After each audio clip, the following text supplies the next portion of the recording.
के ऊपर घर से बाहर हमला किया है, जो कि तुम्हारे फेवर में नहीं जाएगा। दरअसल वो आदमी भागते भागते घर के लॉन तक पहुंच चुका था। हालांकि वेड और उसकी गर्लफ्रेंड पुलिस को समझाने की कोशिश करती है, लेकिन पुलिस इनकी बात पर यकीन नहीं कर सकता जब तक इनके पास कोई सबूत नहीं है। और अब वेड को जेल हो जाती है, जहाँ जेल के पहले दिन ही कैदी उसके साथ अच्छा बिहेव नहीं करते।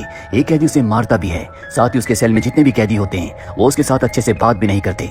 और अब वेड की लॉयर आती है, जो वेड को बताती है कि तुम्हारे ऊपर मर्डर के चार्जेस हैं, क्योंकि जिस आदमी को तुमने मारा ना तो तुम्हारे घर के अंदर था, ना उसने तुम्हारे घर से कोई चीज चुराई थी, और ना ही उसके पास कोई हथियार था। इसीलिए केस तुम्हारे फेवर में नहीं जाएगा। इसके बदले तुम्हें $1 मिलियन का जुर्माना और साथ ही कई सालों की सजा हो सकती है, लेकिन फिर भी मैं तुम्हें रिहा करवाने की कोशिश करूंगी। अब कुछ दिनों के बाद एक बार फिर से वकील उसके पास आती है और कहती है कि मैंने हर तरह से तुम्हें बचाने की कोशिश की, लेकिन मुझे कोई रास्ता नहीं मिला। अब तुम्हारे पास एक ही तरीका है कि तुम कोर्ट में जज के सामने अपने जुर्म को कबूल कर लो, इससे तुम्हारी सजा कम हो जाएगी। अब उसे कोर्ट में जज के सामने पेश किया जाता है, जहाँ पर वेड अपने जुर्म को कबूल कर लेता है। हालांकि उसने वो जुर्म नहीं किया, उसने उस आदमी को मारा था जो जबरदस्ती उसके घर पर आ गया था, लेकिन अब उसके पास इसके अलावा कोई रास्ता नहीं था। जुर्म कबूल करने के बाद उसे 3 साल की सजा होती है। और अब वेड को बस में बाकी कैदियों के साथ बड़ी जेल में ले जाया जा रहा होता है, जहाँ पर वो अपने आगे के 3 साल बिताएगा। लेकिन इसी बस में एक लोकल गैंग का लीडर होता है, जो वहाँ पर चाकू से एक दूसरे कैदी को मार देता है, और उस चाकू को जैक नाम के दूसरे कैदी को पकड़ा देता है, जो वेड के पीछे बैठा होता है। वो कैदी डर के मारे चाकू को वेड की सीट के नीचे छुपा देता है और वेड से कहता है कि इसके बारे में किसी को कुछ मत बताना, नहीं तो जेल में तुम्हें भी मार दिया जाएगा। वेड बहुत ज्यादा डर जाता है और पुलिस आती है, क्योंकि पुलिस को वेड की सीट के नीचे चाकू मिला है, इसीलिए उसे इन्वेस्टिगेशन के लिए बुलाया जाता है। लेफ्टिनेंट उससे कई सवाल पूछते हैं, लेकिन वेड उन्हें कोऑपरेट नहीं करता, उनके सवालों का जवाब नहीं देता, क्योंकि अगर उसने किसी के खिलाफ कुछ भी कहा तो उसे भी मार दिया जाएगा।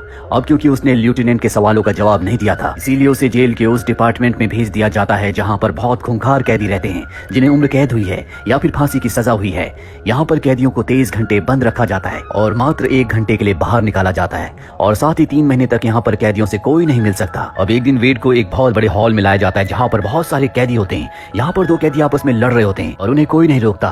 लेफ्टिनेंट और बाकी का स्टाफ इनकी लड़ाई का मजा ले रहे होते हैं, वो इनकी हार और जीत पर पैसा लगाते हैं, और जब इन्हें लड़ाई खत्म करनी होती है तो रबर की गोलियों से इनके ऊपर हमला करके इन्हें रोक दिया जाता है। अब जब इनकी लड़ाई खत्म हो जाती है तो एक कैदी लेफ्टिनेंट को उल्टा सीधा बोलता है, क्योंकि यहाँ पर वो बहुत अत्याचार कर रहा होता है, जिस पर लेफ्टिनेंट उसे एक कमरे में ले जाता है और बहुत बुरी तरह से मारता है। अब वेड को यहाँ पर 3 महीने हो चुके हैं। 3 महीने के बाद उसकी गर्लफ्रेंड उससे मिलने के लिए आती है, तो वेड को देखकर बहुत इमोशनल हो जाती है, क्योंकि इन दोनों की एंगेजमेंट हो चुकी थी, जल्दी शादी करने वाले थे, पर अब सब कुछ बदल गया। वो बताती है कि हमारे पैसे खत्म हो गए हैं। वेड कहता है कि तुम घर बेच दो ताकि तुम्हें कुछ पैसे मिल सके। अब अगले दिन वेड के सेल में एक नया कैदी आता है, जिसका नाम जॉन है। इसे उम्र कैद की सजा हुई है, क्योंकि इसने पिछले जेल में आग लगा दी थी। जॉन का इस दुनिया में कोई नहीं है। वो वेड से कहता है कि यहाँ पर वही होगा जो मैं चाहूंगा। वेड उसकी बात सब कुछ चुपचाप मान लेता है, क्योंकि वो किसी के साथ लड़ाई झगड़ा नहीं करना चाहता, वो कोई क्रिमिनल नहीं है। अब अगले दिन एक बार फिर से उसी हॉल में वेड को ले जाया जाता है, जहाँ पर कैदियों की आपस में फाइट होती है। यहाँ पर उसे जैक भी मिलता है, जिसने उसकी सीट के नीचे चाकू छुपा दिया था। जैक उसे बताता है कि तुमसे गैंग लीडर बहुत ज्यादा खुश है, क्योंकि तुमने उसके खिलाफ गवाही नहीं दी। नए कैदी जॉन को यहाँ पर सब बहुत इज्जत देते हैं, क्योंकि जॉन कई सालों से जेल में है। वो एक जेल से दूसरी जेल जाता रहता है। अब अपने सेल में वापस आने के बाद जॉन वेड को बहुत सारी बातें बताता है कि किस तरह से जेल में वो अच्छे से रह सकता है। अगले दिन जॉन को, वेड को और बाकी सभी कैदियों को एक बार फिर से उसी हॉल में ले जाया जाता है, जहाँ पर इस बार वेड की और एक दूसरे कैदी की फाइट होती है। वो कैदी वेड के ऊपर पूरी तरह से हावी हो जाता है, पर जल्दी पासा पलट जाता है। वेड उसे बहुत बुरी तरह से मारने लगता है। ये देखकर एक गार्ड वेड के ऊपर गोली चलाने वाला होता है, जो कि रबर की गोलियां हैं, और लेफ्टिनेंट उसे ऐसा करने से मना करता है। उससे गन लेकर वो उसी कैदी पर गोली चलाता है जिसे वेड मार रहा होता है। वेड को कुछ समझ नहीं आता। जॉन उसे बताता है कि यहाँ के जितने भी रूल्स होते हैं वो सब के सब लेफ्टिनेंट और उसके साथी जो यहाँ के गार्ड्स हैं वो बनाते हैं। अब क्योंकि जेल में बहुत ज्यादा कैदी जख्मी हो रहे होते हैं, इसीलिए जेल का इंस्पेक्शन करने के लिए एक इंस्पेक्टर आता है। वो लेफ्टिनेंट से पूछता है कि कैदी जख्मी क्यों हो रहे हैं, क्यों आपस में इतनी लड़ाइयां हो रही है। लेफ्टिनेंट कहता है कि वो जेल में शांति बनाने की कोशिश करेगा।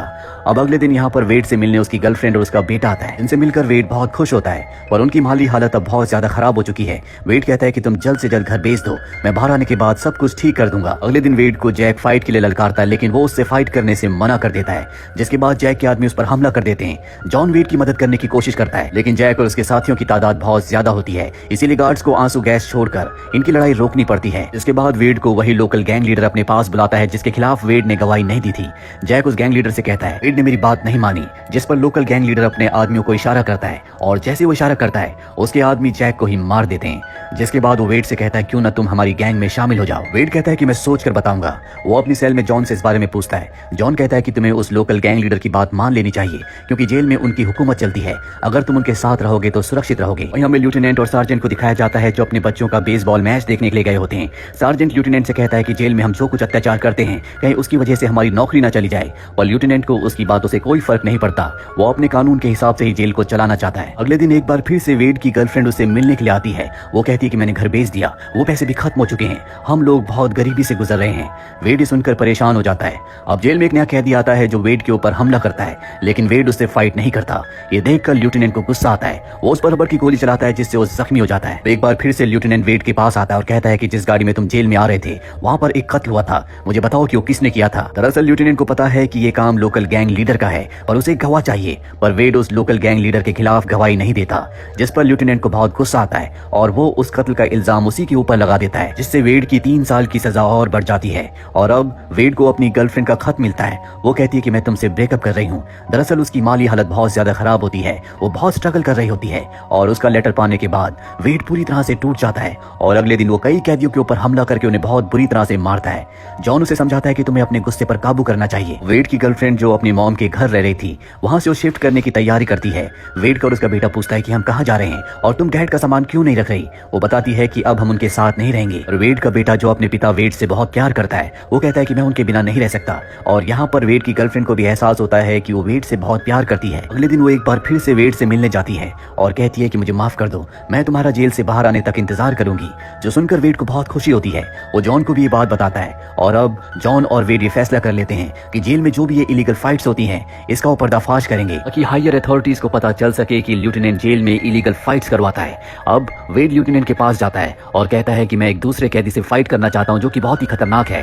लेफ्टिनेंट कहता है कि ठीक है, पर ये फाइट तब तक खत्म नहीं होगी जब तक तुम में से एक मर ना जाए। वेड उसकी इस शर्त को एक्सेप्ट कर लेता है। अब अगले दिन वो अपनी गर्लफ्रेंड को मिलने के लिए बुलाता है और कहता है कि तुम एक दिन के बाद गॉर्डन नाम के एक ऑफिसर को यहाँ पर हो रहे अत्याचारों के बारे में सब कुछ बताना और उसे यहाँ पर लेकर आ जाना। गॉर्डन अपने साथ इन्वेस्टिगेशन ऑफिसर को भी यहाँ पर ले आएगा।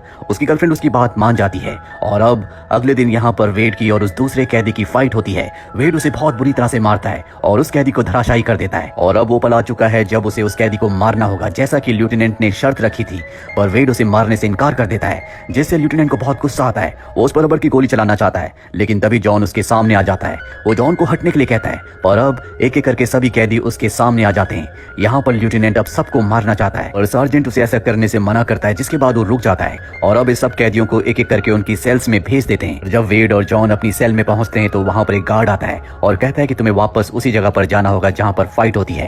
ये दोनों के दोनों वहां पर चले जाते हैं और जमीन पर इन दोनों को लिटा दिया जाता है। इसके बाद लेफ्टिनेंट अंदर आता है जो इन दोनों को मारना चाहता है। यहाँ पर कुछ गार्ड्स ऐसे भी होते हैं जो इसके खिलाफ होते हैं, इसीलिए एक गार्ड चुपके से वहां के सीसीटीवी कैमरे को ऑन कर देता है ताकि ये सारा का सारा इंसिडेंट वीडियो में रिकॉर्ड हो जाए। और अब लेफ्टिनेंट उनकी तरफ बढ़ता है और वेड के पास जाता है। अब वो वेड को मारने वाला होता है, लेकिन तभी जॉन जिसके पास एक खुफिया हथियार होता है उससे वो लेफ्टिनेंट के ऊपर हमला करके उसे जख्मी कर देता है। जब बाहर से एक गार्ड ये देखता है तो वो जॉन के ऊपर गोली चला देता है। हालांकि वेड अब लेफ्टिनेंट के ऊपर हमला करना चाहता है, पर जॉन उसे मना करता है। वो कहता है कि अभी तुम्हें कुछ नहीं करना। अब यहाँ पर गॉर्डन और वो इन्वेस्टिगेशन ऑफिसर भी पहुंच चुके हैं जो यहाँ की हर एक चीज को इन्वेस्टिगेट करते हैं और उन्हें पता चलता है कि लेफ्टिनेंट यहाँ पर क्या कर रहा था। हालांकि अब लेफ्टिनेंट की और जॉन दोनों की मृत्यु हो चुकी है। यहाँ पर ऑफिसर्स को रिकॉर्डेड कैसेट भी मिल जाता है, जिससे उन्हें पता चल जाता है कि वेड कोई प्रोफेशनल मुजरिम नहीं है। इसीलिए वेड की जो 3 साल की सजा बढ़ी थी, जो उसके ऊपर गाड़ी में हुए कत्ल की वजह से बढ़ी थी, ऑफिसर्स को पता चलता है कि उसमें वेड पूरी तरह से बेकसूर था, इसीलिए उसकी 3 साल की सजा को माफ कर दिया जाता है।